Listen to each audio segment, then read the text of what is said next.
Hey guys, Doug the Retirement Guy here. Got a review of a Defiance S&P Enhanced Options and Zero DTE Income ETF, better known as WDTE.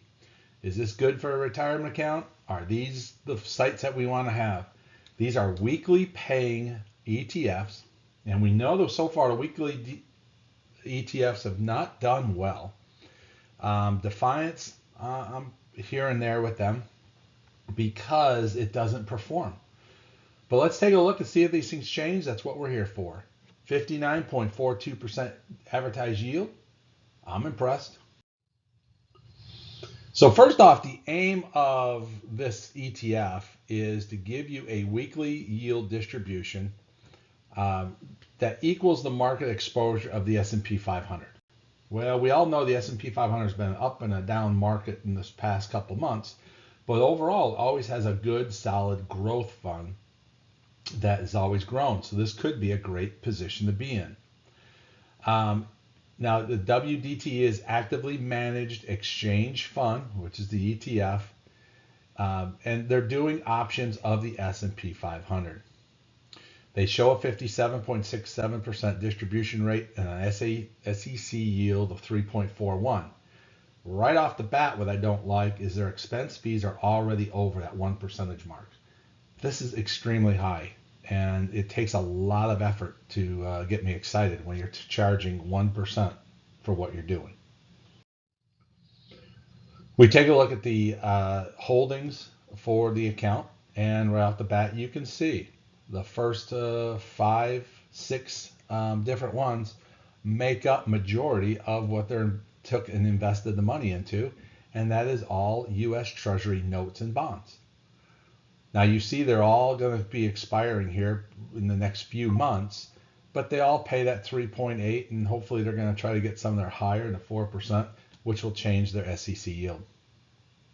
When you go down right now, honestly, they have nothing in anything invested into an S&P 500 because it's the end of the month or end of the week, and they've sold everything off.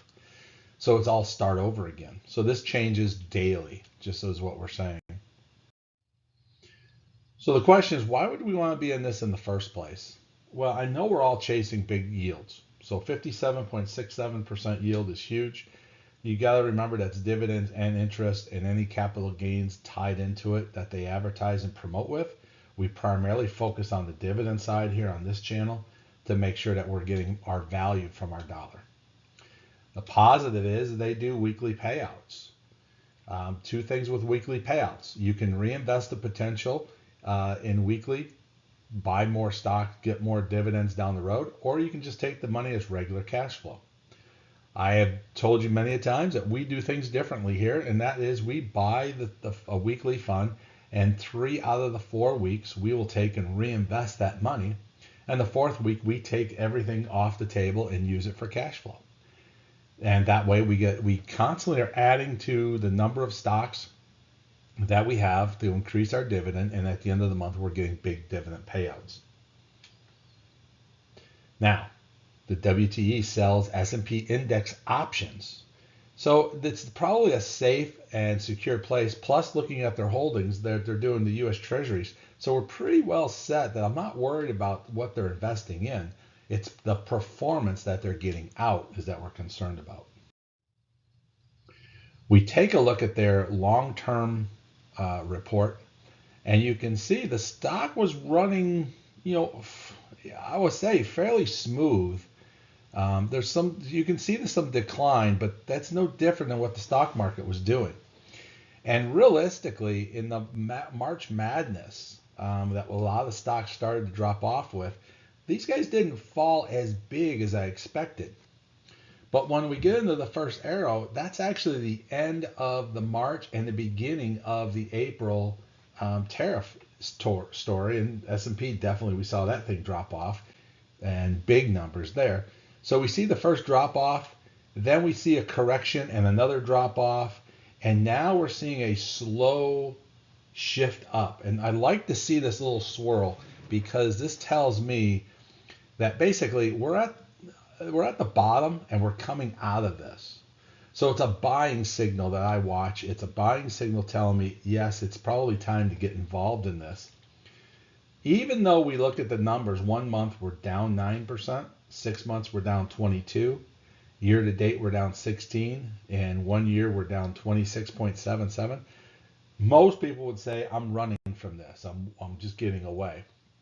But we have to take a look at this and say this could be an opportunity to buy in a down market. Now we take a look at the dividends, and right off the bat, I freaked out. How can you take a dividend that's paying almost $3 a share and it drops off so quickly? Until I had to realize it switched. It switched to a weekly payout from a monthly payout. And you can see now how many different payouts that you have. And it's pretty much a flat line. But what I like about this one is paying $19 annually. That is huge. So you're getting a $20 bill annually, paying you basically 35 cents per share per week. Some big numbers coming out of this. So what we did is we took the $10,000 calculator, put it in there, and this one is if we put it back in April when it first rolled out to our attention, it was $50.52 a share. We would have bought the 197 shares. But when you take a look at this again, when we get to the March Madness, it was dropping off. We can pretty much see the drop off starting in October, then November, then December, January, February, and then a huge drop in March. And then another huge drop. When I say huge, we're talking $4, almost a 10% drops just in 1 month. So the fund has actually dropped 36.07 over a 12-month period. You add in the $19.19 annual payout done weekly, which we showed, you have a return of 37.98% dividend. Phenomenal dividend. But basically, you just took all that money, threw it back in there just to break even with from your $10,000, or basically over 12 months, you made $191 or 1.92%. So we got to figure out how to get around this negative NAV portion of it. So we take a look at this and we put it into our spreadsheet and we get a line adjustment over time. And you can see it's pretty much been what I call a ski slope. It's just been slowly dropping off. The 52-week average is 42.27.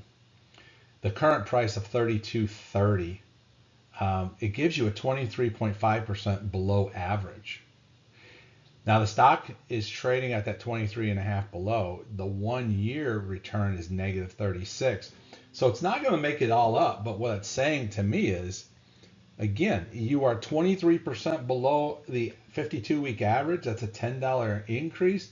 We'll probably get back to that 52-week average in probably the next month to 2 months. So if you're not buying today, or if you don't have anything invested today, this could be the opportunity. But it's not low enough to say it's going to take care of my 1 year return and fix that by buying now. And that's coming to you as, am I going to be able to buy enough stock to cost average ourselves out of a mess?